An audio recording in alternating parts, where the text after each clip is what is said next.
저는 군복무를 어디서 했냐면 소방서에서 했습니다. 네, 소방서에서 했는데요. 지금은 아마 없어졌을 텐데 제가 군복무하던 시절에 의무 소방이라는 직이 있었어요. 의무 경찰과 똑같습니다. 의무 경찰은 경찰서에서 근무하잖아요. 지금은 의무 경찰도 없어졌죠. 그죠? 경찰서에서 복무를 하면 의무 소방은 소방서에서 복무를 하는 거예요. 그래서 이제 저는 대체 복무로 군 생활을 했는데, 의무 소방의 훈련 시스템은 어떻게 되냐면 논산에서 4주간 훈련을 받고요. 그 다음에 중앙소방학교라고 천안에 소방관들 훈련하는 학교가 있습니다. 거기에 4주 동안 훈련을 가서 받아야 돼요. 네. 이제 4주 동안 훈련을 받게 되는데, 소방 훈련이니까 아무래도 소방 활동에 특화된 훈련들을 받을 거 아니에요. 그죠? 그래서 여러 가지 소방과 관련된 훈련들을 받습니다. 근데 그 중에서도 제가 지금까지 기억에 남는 훈련이 하나 있는데, 그 이름이 무엇이냐면 농연 훈련이라는 거예요. 처음 들어보시죠? 농연 훈련. 이게 뭐냐면, 여러분 TV에서 화재 현장 보시면 막 건물에서 검은 연기 나는 거 보신 적 있으시죠? 무언가 물건에 타면 꺼멓게 이제 검은 연기가 일어나요. 그래서 검은 연기가 이 건물 안에 가득 차면 앞이 하나도 안 보이는 상태가 됩니다. 그렇게 짙은 연기를 가지고 농연이라고 얘기를 하거든요. 그래서 화재 현장에 이제 들어가게 되면 검은 연기가 이제 방에서 이제 모락모락 계속 피어나고 있기 때문에 마치 어떤 상태와 같냐면, 빛이 하나도 들어오지 않는 암막 커튼으로 싹 둘른 다음에 불을 꺼서 아무것도 보이지 않는 상태랑 똑같아져요. 근데 그 상황에서 소방관들은 뭘 해야 됩니까? 사람을 구해와야 되는 거 아니에요. 그러니까 아무것도 안 보이는 상황에서 내가 목표한 데까지 가서 사람을 구해오는 걸 훈련을 해야 돼요. 이게 바로 농연 훈련입니다. 네, 그래서 이제 모의 실험 상황을 만들어 놓고 거기서 이제 우리가 훈련을 하는 거죠. 자, 그러면 어떤 훈련을 하느냐? 이제 농연 훈련장에 들어가면 연기를 피워놓지는 않고요. 큰일 날 수 있잖아요. 연기를 피워놓지는 않고요. 빛 한 줄기가 다 안 들어오게 건물에 다 차단을 시켜놓습니다. 빛을 다 차단시켜놓고 딱 들어가면은 문을 꽝 닫아버려요. 그럼 아무것도 보이지 않잖아요. 그 상태에서 목표와 어딘가에 구조해야 될 마네킹이 있거든요. 그 마네킹을 찾아가서 오르락 내리락 하고 막 벽을 꺾어서 찾아가서 그 사람을 들것에 실어 오는 게 훈련이에요. 자, 그래서 어떻게 이제 훈련을 해야 되느냐? 한치 앞이 보이지 않으니까 어떻게 하냐면 4명에서 5명 정도가 이제 훈련을 같이 하게 됩니다. 왜냐하면 나 혼자 들어가면 어디로 가야 될지 알 수 없으니까. 그래서 5명 정도가 이제 방에 들어가서 일렬로 딱 서서 서로 손을 맞잡아요. 손을 맞잡고 한 손은 맞잡고 한 손은 벽을 댑니다. 이렇게 해가지고 우리의 손 감각을 의지해서 앞으로 가는 거예요. 계속. 그래서 계단이 있으면 여기가 꺾이는 곳이네, 코너 꺾고, 여기 내려가는 것 같다, 내려가고, 이런 식으로 해서 훈련을 받는 거죠. 그런데 우리가 이렇게 서로 손을 맞잡고 서로를 끌어줘도 여전히 이 훈련은 위험합니다. 왜? 이 5명 모두 다 앞이 보여요, 안 보여요? 안 보이잖아요. 네, 어디로 이끄는지도 몰라요. 네, 이 성경에 딱 맞는 표현이 소경이 소경을 이끈다는 표현이 있잖아요. 서로 안 보이는데 이끌린다고. 이 농연 훈련이 딱 그래요. 서로 안 보이는데 이끌고 있는 거예요. 그래서 어디로 가는지도 몰라요. 어디에 목표점이 있는지도 모릅니다. 그냥 막 가는 거예요. 손 감각에 의지해서. 그래서 여전히 위험하고 어려워요. 그런데 이때 우리를 도와주는 하나의 빛이 있어요. 누구냐? 이 5명이 훈련을 받고 있는데, 제가 훈련 받고 있는데 제 뒤에 조교가 한 명이 따라옵니다. 근데 이 조교는 특수한 장비를 했습니다. 뭘 했을까요? 그렇죠. 이 적외선 안경, 밤에 볼 수 있는 이 안경을 딱 끼고 따라가요. 그리고 손에는 손전등을 하나 딱 들고 있습니다. 꺼진 상태로. 그럼 가다가 이제 이 조교가 뒤에서 보다가 이쪽으로 안내를 해줘야겠다 그러면 그 순간에 이 손전등을 잠깐 켜가지고 한 바퀴 딱 둘러줘요. 그리고 끕니다. 네. 탁 하면서 딱 꺼요. 딱 이렇게 이런 식으로 한 번씩 길을 보여줍니다. 그럼 그때 보이는 걸 가지고 저희가 따라가는 거예요. 그래서 따라가서 마네킹을 찾아서 구조해 오는 그런 훈련을 했던 거죠. 여러분이 웃지만 그 암흑 속에 있잖아요. 그 잠깐의 빛이 얼마나 은혜로운지. 네. 세상이 밝아지는 기분을 느꼈던 그런 느낌을 저는 아직도 갖고 있습니다. 네. 그래서 그 빛을 의지하면서 저도 오르락 내리락 건물을 막 헤집어서 훈련을 무사하게 마쳤던 그런 기억이 아직도 나요. 제가 갑작스럽게 군대 이야기가 길어졌는데 왜 이런 이야기를 떠올리게 되냐면, 이 훈련이 어찌 보면 우리의 삶과 우리가 살아가는 세상과 되게 닮아 있다. 이 훈련이라는 게 우리가 살아가는 이 삶과 세상의 축소판이다라는 생각이 들었어요. 여러분도 한 살 한 살 나이를 먹으면서 느끼겠지만, 어제 이제 좀 그 대학원 졸업하는 분들하고 좀 이렇게 지체들하고 잠깐 만남을 가졌었는데, 우리 서로 나이를 까먹고 있었더라고. 이제 벌써 졸업하시는 분들이 30이 돼가고, 저는 이제 40이 돼가고, 착각하고 있었어요. 제가 30 중반 뭐 초반 이렇게 생각했고, 이분들은 20대인 줄 알았거든요. 같이 대화하다가 그러네? 이 사람들이 30대고 난 40대를 바라보고 있네? 깨달았는데, 여러분 한 살 한 살 나이를 먹으면서 좀 실감을 하시겠지만, 우리의 삶이라는 게 이 농연, 검은 안개가 가득히 쌓여있는 그런 방과 같지 않습니까? 우리가 살아가고 살아갈수록, 뭔가를 하면 할수록, 배우면 배울수록 뭔가 명쾌해지는 게 아니라 더 혼란스러워질 때가 많지 않나요? 아는 것이 많아지면 내가 뭔가 더 많은 것을 내다볼 수 있고 예측할 수 있을 것 같은데, 뭔가 선명하게 결정할 수 있을 것 같은데, 오히려 우리가 많은 것을 알수록 어떻게 됩니까? 선택하기를 망설이게 되고, 뭘 선택해야 될지 모르게 되고, 혼란스러워하고 머뭇거리게 되는 걸 보게 되죠. 우리가 살아가는 세상도 혼란스럽기는 매한가지인 것 같습니다. 기술이 발전되고 뭔가 업그레이드 되는 것 같지만 혼란스러운 게 줄어들진 않는 것 같아요. 거듭 말씀드리지만 계속해서 빠르게 변하는 세상 속에서 무엇이 옳은 것이고 무엇이 우리가 나아가야 될 길인지 우리는 더더욱 판단하기 어려워지는 것 같고요. 앞으로 우리가 이 변화가 어떻게 우리를 이끌어 줄 건가 내다보는 일은 더더욱 어려워지는 것 같습니다. 이처럼 우리의 삶의 현장도 짙은 연기로, 우리의 눈을 가리는 연기로 가득 차 있기 때문에 우리에게도 뭐가 필요할까요? 이 짙은 연기를 뚫고 뭔가를 보여줄 수 있는 빛이 필요한 것 같아요. 우리가 의지할 수 있는 빛 말입니다. 다시 말해서 우리 삶의 방향과 속도를 조절해 줄 수 있는 기준이 우리에게 필요한 거예요. 저는 이번 말씀을 준비하면서 그런 생각을 해봤습니다. 왜 우리가 매번 하는 질문이긴 하지만 왜 우리가 이렇게 돈을 중요하게 여기는 걸까? 왜 우리가 이렇게 스펙에 목매서 내 자신을 계속해서 달리게 만드는 걸까? 우리가 뭔가 세상에서 살기 위해서 필요하다는 것들이 너무나 조건들이 많은데 왜 우리는 그 조건들을 하나하나 바라보면서 근심도 하고 때때로는 기뻐하기도 하고 그러는 걸까? 다시 한번 생각을 해봤거든요. 저는 그 이유가 단지 우리의 삶이 혼란해서가 아닌 것 같아요. 단지 우리의 세상이 앞길이 막막해서 너무 어렵기 때문만은 아닌 것 같습니다. 우리의 삶을 인도해줄 기준, 우리의 삶을 인도해줄 빛이 필요한데, 그것을 찾으려고 우리가 돈에도 한번 기웃거려보고, 스펙에도 기웃거려보고, 내 옆에 있는 친구한테도 기웃거려보고 시선을 여기저기 돌리는 거 아닌가, 그런 몸부림이 아닌가라는 생각을 해보게 돼요. 그런 우리의 삶의 현장 속에서 오늘 말씀을 들여다보면, 오늘 말씀 속에 나오는 이스라엘 사람들의 삶도 우리와 크게 다르지 않다는 것을 느끼게 됩니다. 어쩌면 이 사람들은 지금 우리보다 더 막막하고 곤란스러운 상황에 놓여 있다고 할 수도 있을 것 같아요. 자, 민수기는 어떤 책입니까? 민수기 전 책이 출애굽기잖아요. 애굽에서 탈출한 다음에 이제 시내 산에서 언약을 받고 그 다음에 약속의 땅으로 나아가는 여정, 그 여정이 나오는 책이 이제 민수기, 신명기란 말이에요. 이 민수기는 이제 그 가나안 땅으로, 약속의 땅으로 나아가는 첫 발을 떼는 순간입니다. 이 당시 이스라엘이 이제 놓여 있는 상황을 사자성어로 뭘로 표현할 수 있을까 고민을 해봤어요. 머릿속에 하나밖에 안 돌더라고요. 혹시 더 적절한 게 있으면 나중에 알려주세요. 뭐가 떠올랐냐면 오리무중이라는 사자성어가 떠올랐어요. 오리무중. 어디로 가야 될지 알 수 없고 뭐가 뭔지 모르겠다라는 거죠. 자, 지금 이스라엘에 있는 장소 어디일까요? 지금 어디 있을까요, 이스라엘이?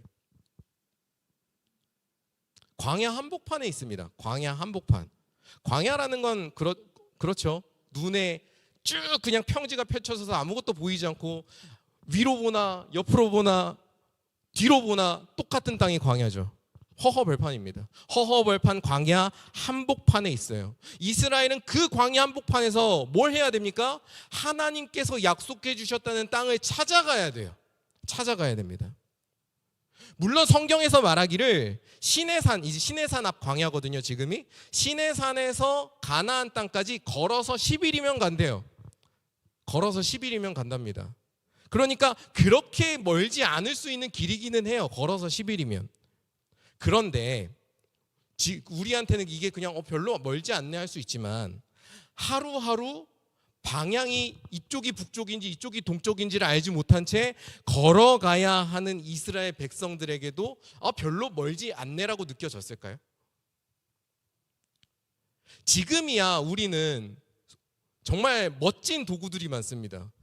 구글 맵스를 켜도 되고 네이버 지도를 켜도 되고 자기 위치가 어딘지를 확인하기 너무 쉽고요. 내가 도착점을 찍어서 어디로 가야 최단 루트로 가고 효율적으로 갈 수 있는지를 금방금방 알 수 있어요. 내비게이션이 우리한테 너무나 잘 돼 있단 말이죠.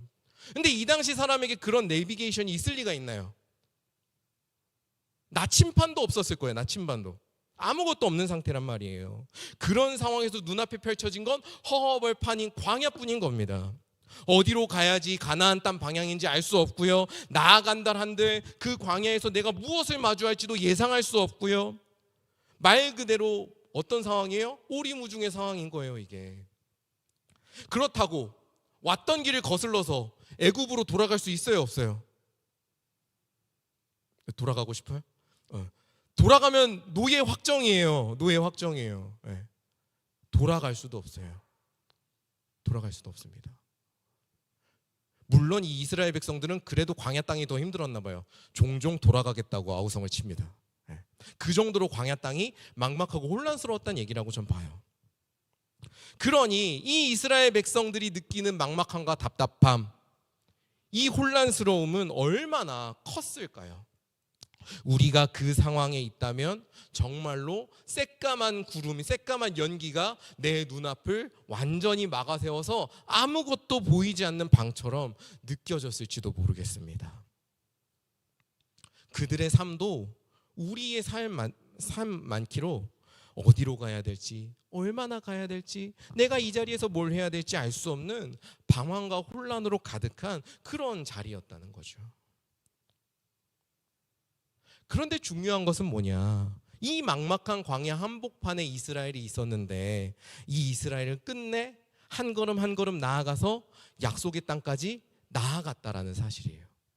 한 걸음 한 걸음씩 갔다는 사실입니다. 물론 때때로 고꾸라지기도 해요. 때때로 잘못을 범하기도 합니다. 그래서 40년 동안 헤매기도 해요. 뱅글뱅글 도는 훈련을 받기도 해요. 여러 가지 일들을 겪지만 그럼에도 불구하고 이들은 한 걸음 한 걸음 걸어가서 결국엔 하나님께서 약속하신 목적지까지 도착을 합니다. 내 막막한 현실을 뚫고 나아갈 수 있었다는 거죠. 어떻게 이들은 그 막막한 어두운 현실, 보이지 않는 그 혼란스러움을 뚫고 나아갈 수 있었을까? 그 비결이 바로 오늘 말씀에 담겨 있습니다.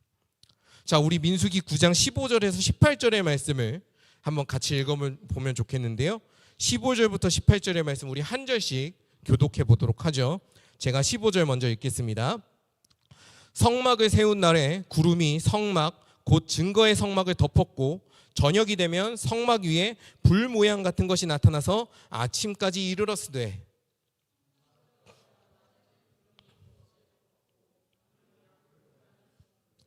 구름이 성막에서 떠오르는 때에는 이스라엘 자손이 곧 행진하였고 구름이 머무는 곳에 이스라엘 자손이 진을 쳤으니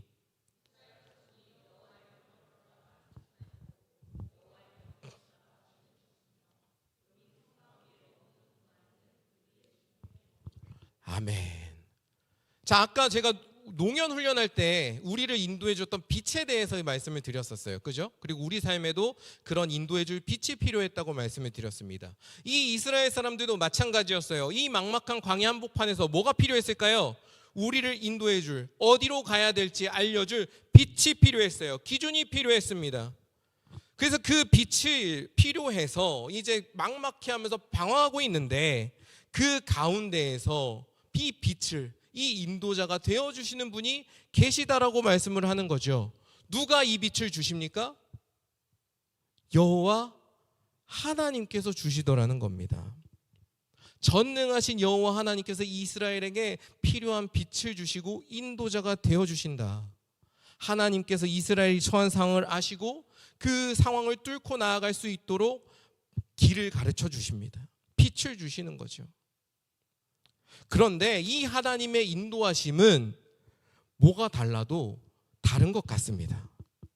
지금 하나님께서 이제 보여주시는 게 구름 기둥하고 불 기둥인 거잖아요. 그걸로 인도해 주시는데, 자, 우리가 세상에서 마주하는 기준이나 빛이나 인도자를 한번 생각해 봅시다.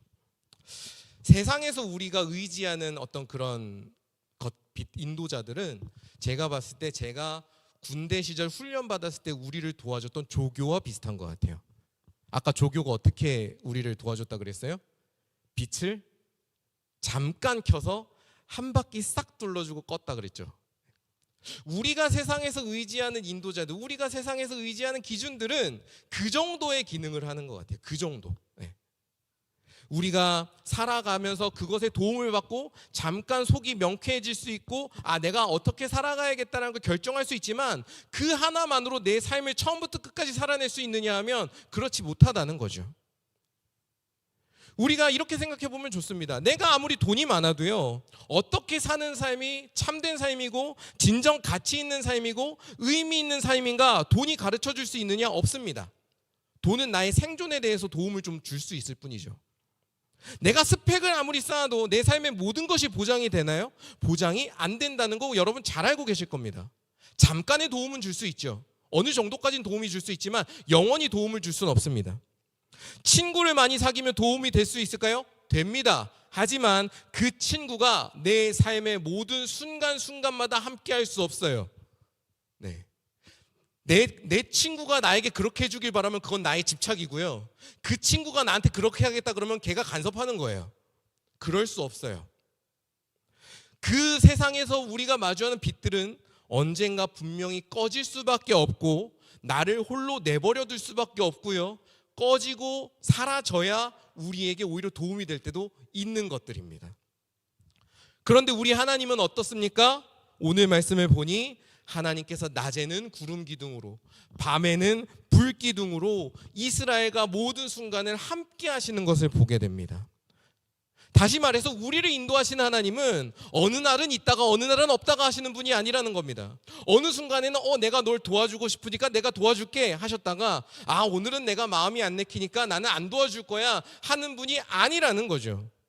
우리의 삶의 모든 장소와 모든 순간마다 늘 함께 하시고 우리에게 가야 될 길을 가르쳐 주시고 빛을 주시는 분, 그분이 하나님이다라고 민수기는 오늘 이야기하고 있는 겁니다. 우리 찬양 가사 있잖아요. 밤이나 낮이나 어제나 오늘도 기쁠 때나 슬플 때나 주를 찬양하라고 우리가 찬양하지 않습니까? 우리가 그 가사를 하나님께도 동일하게 적용할 수 있다는 거예요. 우리가 밤이나 낮이나 쉴 새 없이 주님을 찬양할 수 있다면 왜 그럴 수 있느냐? 이미 우리 주님, 우리 하나님께서 그 모든 순간 밤이나 낮이나 어제나 오늘도 기쁠 때나 슬플 때나 상관없이 우리와 함께 하시며 우리가 살아갈 수 있도록 지탱해 주시기 때문입니다. 그리고 우리와 함께 하시면서 우리의 눈을 가리고 우리를 혼란스럽게 만드는 죄가 무엇인지를 깨닫게 하시고 우리가 기꺼이 살아내야 될 참된 삶이 무엇인지 우리한테 알게 해주시고 우리가 이 상황 가운데서 무엇을 선택해야 될 옳은 길이 되는지를 고민하게 하고 알게 하시는 분, 그 분이 바로 우리의 하나님, 우리의 삶의 걸음걸음마다 빛을 주시고 인도해 주시는 하나님이더라, 이 말입니다. 이 광야 한가운데서 이스라엘을 인도하신 하나님, 쉴 새 없이 늘 함께 하시며 인도하신 하나님께서 이 자리에 있는 우리의 삶도 동일하게 인도하십니다. 그래서 우리는요, 내가 아무리 혼자 있는 것 같아도 결코 혼자가 아니라는 것을 기억해야 됩니다. 하나님께서 계시기 때문이에요. 내가 혼자 있는 것 같지만 우리 위에, 우리 아래에, 우리를 둘러서 우리 안에 하나님께서는 늘 함께 계시고 함께 걸음을 맞춰서 나아가십니다.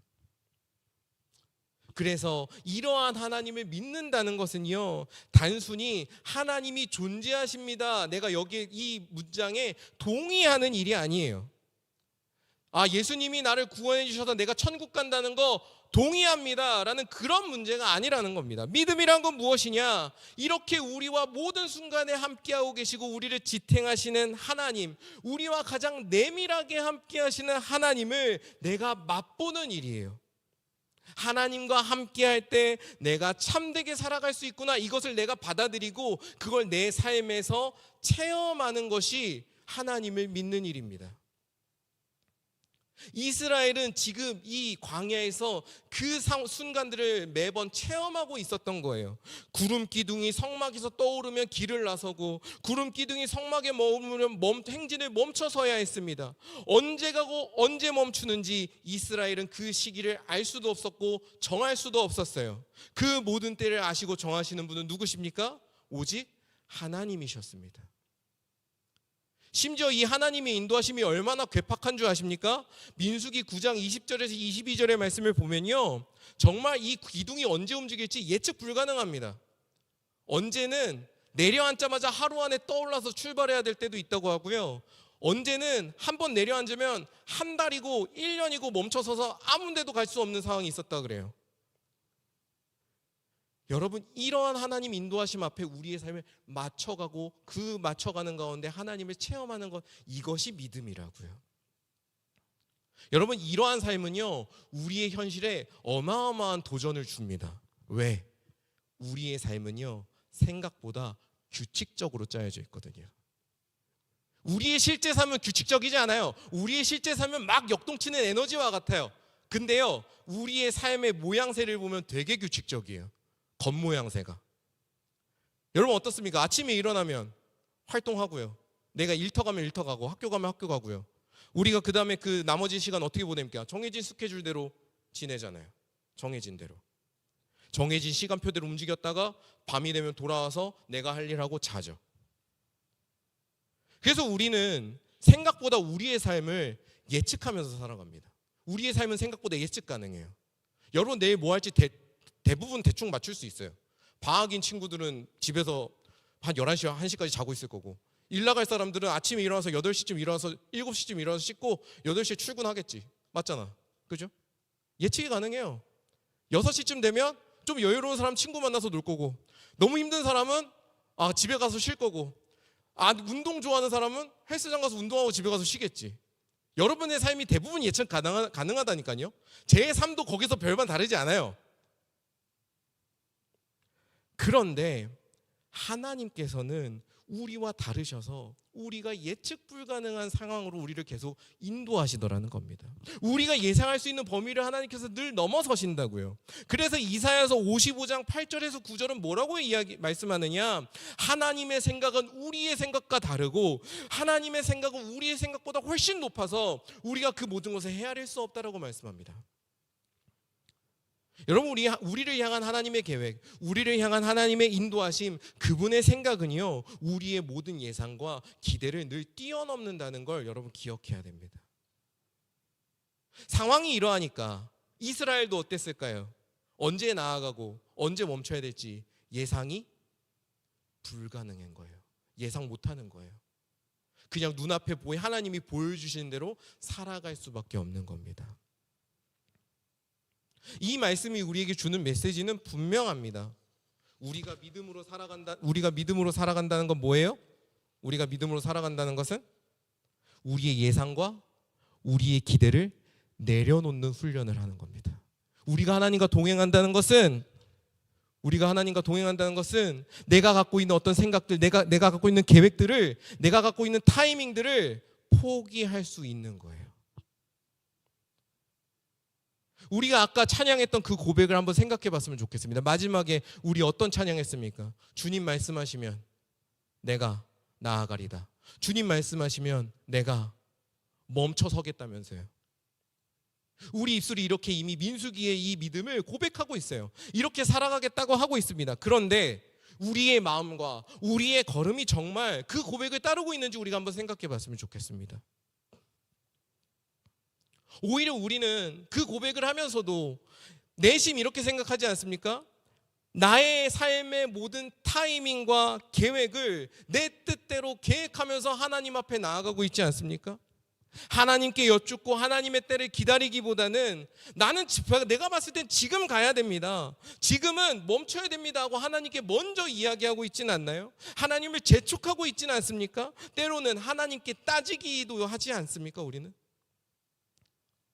하나님께 나의 삶의 걸음 하나하나를 맡겨드리는 거, 하나님과 동행하면서 나의 계획을 내려놓고 주님의 뜻에 따르는 삶을 내 몸의 구석구석에 새겨 넣는 거, 그렇게 믿음의 삶을, 하나님과 동행하는 삶을 체화시키는 것이 우리가 참되게 살아갈 수 있는 비결이고, 이 혼란스러운 세상을 살아갈 수 있는 힘이고, 그리고 그렇게 살아가는 것이 젖과 꿀이 가득한 가나안 땅에 들어가는 것보다 훨씬 중요하다, 그 가르침을 우리한테 지금 주고 있는 겁니다. 지금 우리가 처한 상황은 어쩌면 지금까지 우리가 얘기했던 하나님께 우리의 모든 계획들과 생각들을 맡겨드리고 나의 길을 맡겨드리고 동행하는 것, 이 믿음의 삶을 잃어버린 결과가 아닐까 한번 진지하게 돌이켜봅니다. 여러분, 우리가 끊임없이 달려가게 되는 이유가 무엇일까요? 언제 멈춰야 되고 언제 나아가야 될지 모르기 때문 아닐까요? 그러니까 불안하니까 계속 달리는 거죠. 우리가 계속 달려가는 가운데 우리가 잃어버리는 것들이 얼마나 많을까요? 우리 속도가 빨라질수록 시야가 좁아지잖아요. 시야가 좁아지는 거 아시죠? 우리가 불안해서 달려나가면 달려나갈수록 우리는 서로를 사랑하는 법을 잊어버리게 되고, 우리의 이웃인 자연을 돌보고 내가 만나는 하나하나의 중요한 이웃들을 돌보고 살피고 사랑하는 일을 잊어버리게 되지 않나 싶습니다. 그리고 어쩌면 우리 교회가 그렇게 이야기하는 기후위기, 이 기후가 파멸의 지경에 이르렀다라는 경고도 우리가 이렇게 단순한 환경보호의 문제로 볼 게 아니라 우리가 하나님과 동행하는 법을 잊어버려서, 우리가 하나님께 우리의 길을 맡겨드리는 법을 잊어버려서, 우리가 끊임없이 달려나가는 바람에 하나님과 동행하는 그 믿음에 우리를 의탁하지 못했기 때문에 벌어지는, 이 세상에서 우리에게 쏟아내는 절규가 아닐까, 이렇게 한번 생각해 보면 어떨까요? 저는 하나님을 온 마음 다해서 따르는 삶에 우리에게 진정한 희망이 있다고 믿습니다. 믿음의 사람은요, 내가 알 수 없는 미래를 알 수 없기 때문에 하나님께 맡겨드리는 사람입니다. 우리는 보통 반대로 해요. 내가 알 수 없기 때문에 내가 최대한 준비를 해요. 많은 것들을 준비해서 그 안에서 걸려라 합니다. 그런데 믿음의 사람은 내가 알 수 없기 때문에 그 모든 것들을 하나님께 맡겨드릴 수 있는 사람입니다. 하나님께 맡겼기 때문에 불안할 수는 있어요. 불안할 수 있지만 무너지지 않을 수 있고요. 불안하긴 하지만 담대할 수 있습니다. 불안할 수 있지만 결국 평안함께 됩니다. 왜? 나를 인도해 주시는, 나에게 구름 기둥과 불 기둥을 주시는 하나님에 대한 신뢰가 나에게 있기 때문에. 우리를 인도하시는 하나님이 우리를 이상하게 만드는 하나님이 아니라 나를 사람답게 만드시는 하나님이시고, 나를 살리시는 하나님이시고, 나에게 그 약속의 땅을 주셔서 나의 삶을 새롭게 변화시키시는 하나님이시다. 이 믿음이 우리에게 있기 때문에, 우리를 참되게 진정 가치 있게 살 수 있도록 이끄시는 분이 하나님이시다라는 믿음, 그 믿음이 우리에게 있기 때문에 우리는 하나님을 따를 때 불안하지 않고 평안할 수 있습니다.